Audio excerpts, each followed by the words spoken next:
Personality theories, personality theories दी गई है, 3 theory है, तीनों बहुत अच्छी है। क्या कहती है? सबसे पहली थ्योरी साइको एनालिटिकल थ्योरी है। साइको एनालिटिकल थ्योरी का मतलब क्या होता है? ये जो पहले आपको ये पता होना चाहिए किसने दी है, क्या इसके अंदर, ये जो आपको दी है सिगमंड फ्रॉइड ने दी है, ठीक है। इन्होंने कहा कि जो आपका ह्यूमन माइंड है वो 3 लेवल पे काम करता है। कौन कौन से काम है? सबसे पहले आप क्या होते हैं? कॉन्शियस होते हैं, ठीक है। फिर सब कॉन्शियस होते हैं, कॉन्शियस होते हैं, देन उसके बाद इसको सब कॉन्शियस भी लिख सकते हैं या फिर प्री कॉन्शियस बोल सकते हैं, और एक होता है अनकॉन्शियस। बहुत ध्यान से समझना, बहुत इंटरेस्टिंग है। इसी के बेसिस पे इन्होंने फिर इनको डिफाइन कर दिया गया है कि इद, ईगो एंड सुपर ईगो। इन्होंने कहा है कि मेरी जो थ्योरी है इन 3 एस्पेक्ट के ऊपर बेस्ड है। कॉन्शियस का माइंड मतलब होता है कि आपका किसी पर्टिकुलर ऑब्जेक्ट के ऊपर ध्यान गया, ठीक है, और आपने उसके रिगार्डिंग आप रिकॉल कर पा रहे हैं, मीन्स कि आपका माइंड बिल्कुल चेतन है, मीन्स कि आपका माइंड बिल्कुल एक्टिव है। अगर आपने सोचा आंसर मिल गया। सब कॉन्शियस क्या है कि ऐसे ऐसे आंख बंद करके करते ना, क्या ओ माय गॉड याद तो आ रहा है। पेपर में होता है मोस्ट ऑफ बच्चों के साथ कि याद तो आ रहा है पर ये नहीं पता कि उसमें लिखना क्या है, थोड़ा थोड़ा याद आ रहा है, धुंधला धुंधला। मोस्ट ऑफ सोते टाइम ऐसा होता है ना, कि धुंधला धुंधला सपना याद हो रहता है या फिर पेपर में आपको नजर आएगा। अनकॉन्शियसनेस दैट मीन्स ऐसा क्वेश्चन आ गया कि जिसके बारे में हमें पता ही नहीं है, होता है। तो आपके एग्जाम से आप रिलेट कर सकते हैं। आपके एग्जाम में ऐसे क्वेश्चन भी आते हैं जो बिल्कुल आते हैं आपको, कुछ ऐसे होते हैं जो कि आपको कम कम आते हैं, आपको याद करने पड़ते हैं, थोड़ा सा प्रेशर लगाना पड़ता है, वो सब कॉन्शियस माइंड का यूज होता है। अनकॉन्शियस दैट मीन्स आपको कुछ नहीं आता, ठीक है, ठीक है। उसके बेसिस पे पर्सनैलिटी को डिफाइन किया गया, id, ego and super ego. Id क्या होता है कि जहां पर आप ज्यादा प्रेफरेंस देते हैं अपनी सुख सुविधा को, ध्यान से सुनना, जहां आप ज़्यादा प्रेफरेंस देते हो अपनी सुख सुविधा को। सुख सुविधा का मतलब कि जैसे एक छोटा बच्चा होता है, उसको ये पता लगे कि मुझे खिलौना लेना है, तो वो जिद बांध लेता है कि मम्मी मुझे तो ये खिलौना दो, अदरवाइज वो रोता रोता रोता रोता रोता रहेगा। अब उसको ये पता है कि यहाँ पर ये बात की जाती है, यहाँ पर सबसे ज़्यादा इंक्रीज किया जाता है प्लेजर को, मीन्स की अपनी खुशी को ज़्यादा इंपॉर्टेंट दिया जाता है, यहाँ पर पेन को अवॉइड किया गया है, ठीक है। इसीलिए इसको बोला गया है immediate satisfaction of the desire. On the spot आपको सेटिस्फेक्शन मिलनी चाहिए। बाजार में गए, मम्मी, बच्चे ने देखा कि मम्मी खिलौना दो या फिर हमें खाना खिलाओ, कुल्फी खिलाओ, कुछ भी करो, फिर अगर वो मिल जाती है तो इमीडिएट वो क्या उसको महसूस होता है, प्लेजर होता है, ठीक है, ग्रेटिफिकेशन जिसे हम कहेंगे, सीकिंग द इमीडिएट ग्रेटिफिकेशन। इस थ्योरी को हम कहें, इस पहले पॉइंट को कहेंगे इट, मीन्स की जो ये जो मोस्ट ऑफ होते हैं छोटे बच्चों में होता है, ठीक है, होता तो वैसे बड़ों में भी, बट उसको कवर किया थोड़े थोड़े टाइम के बाद उसको कवर किया जाता है ईगो के द्वारा, ठीक है। तो ये जो थ्योरी है, इड थ्योरी है, वो क्या है, इड जो है, क्या नाम है इसका, साइको एनालिटिकल जो थ्योरी है, इड जो है यहाँ पर प्लेजर प्रिंसिपल के ऊपर बेस्ड है। प्लेजर प्रिंसिपल का मतलब क्या है कि ऐसा प्रिंसिपल जो कि सबसे ज़्यादा आपकी सहूलियत को ज़्यादा इंपॉर्टेंस देता है। यहाँ पर आप ऑन द स्पॉट क्या लेना चाहते हो, रिजल्ट लेना चाहते हो, ठीक है। ईगो, ईगो को समझने से पहले सुपर ईगो। सुपर ईगो का मतलब क्या होता है, जहाँ पर आप मोरालिटी की बात करते हो, क्या सही है क्या गलत है। जैसे मैं ये कहूँ कि आपको, अगर आपके पास कार है, आपको ये पता है कि वो 200 की स्पीड से चल सकती है, बट आपको ये पता है कि नॉर्मल स्पीड आपकी क्या होनी चाहिए, 60, 80, ज़्यादा से ज़्यादा 100।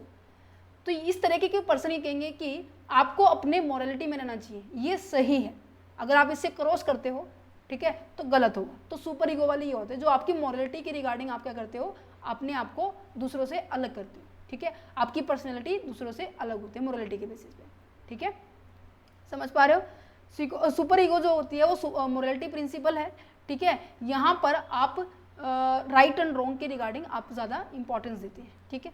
अच्छा, अगर मैं इसको लिंक करूँ ईद से 200 वाली स्पीड को, कि अगर कोई इंसान है जिसको मज़ा आता है गाड़ी को चलाने में, उसको ये पता है कि 200 की स्पीड है, वो 200 को ही पार लेके जाना चाह रहा है, उसकी स्पीड इतनी 200 है ना, तो ये कहीं ना कहीं उसकी खुशी, बस उसने ये देखा कि हाँ इतनी स्पीड से मैंने रील बना दी, इंस्टा पे डाल दी, व्हाट्सएप पे डाल दी, वो खुशी लेने के लिए उसने क्या किया, इस एक्शन को किया है, तो उसे कहेंगे ईद।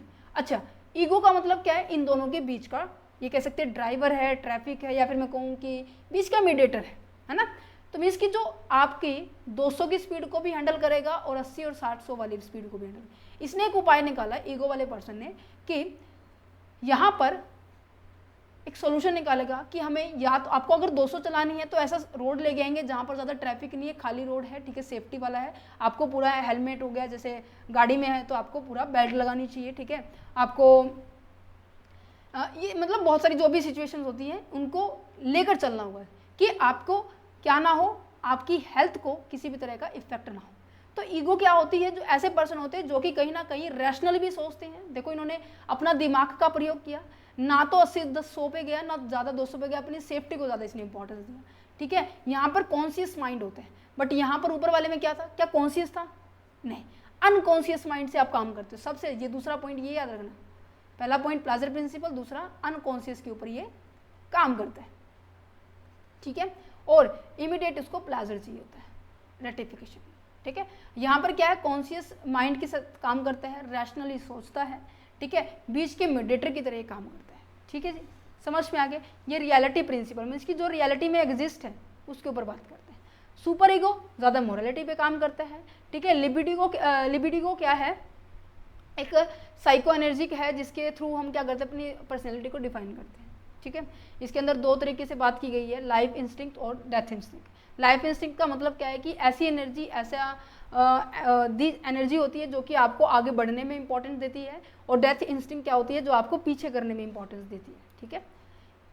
इनका कंक्लूजन है ये, आप इसको रीड कर सकते हो, ठीक है। ये आगे साइको एनालिटिकल थ्योरी आपको समझ में बिल्कुल अच्छे से आई होगी, इन ईगो एंड सुपर ईगो। इसका एक और एग्जांपल लेते हैं, जैसे कि आप एग्जाम के अंदर जाते हैं, तो आपको ये पता है कि आपके 100 क्वेश्चन आने वाले हैं, नेगेटिव मार्किंग है। मैं एफकेट का एग्जाम्पल बहुत अच्छे से लूँगी, या फिर मैं कहूँ कि एसएससी सीपीयू का एग्जाम्पल है, वहाँ पे 200 क्वेश्चन आते हैं।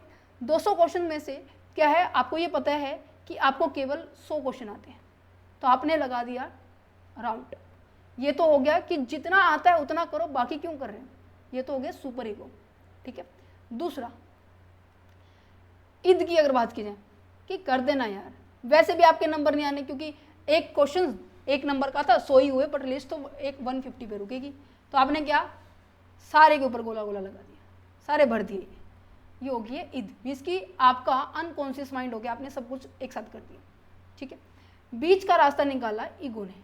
ईगो कहता है ठीक है, जिसकी बात भी सही है, जितने आते उतने करने चाहिए, इसकी बात भी सही है, सिलेक्शन तो होना नहीं, सारे के सारे फिल कर दो। पर ये कहते हैं कि फिल तो कर दो, बट एक लॉजिकल से करो कि हाँ, जिसमें ज़्यादा वेटेज नज़र आ रही है ऑप्शन के अंदर, उसको कट करके जो आंसर नज़र आ रहा है उसको क्लिक करो। इसको बोलते हैं कटिंग कंसेप्ट, है ना। तो ईगो ये कहता है। आई होप अब और भी क्लियर हो गया होगा, ठीक है। सेल्फ थ्योरी क्या कहती है,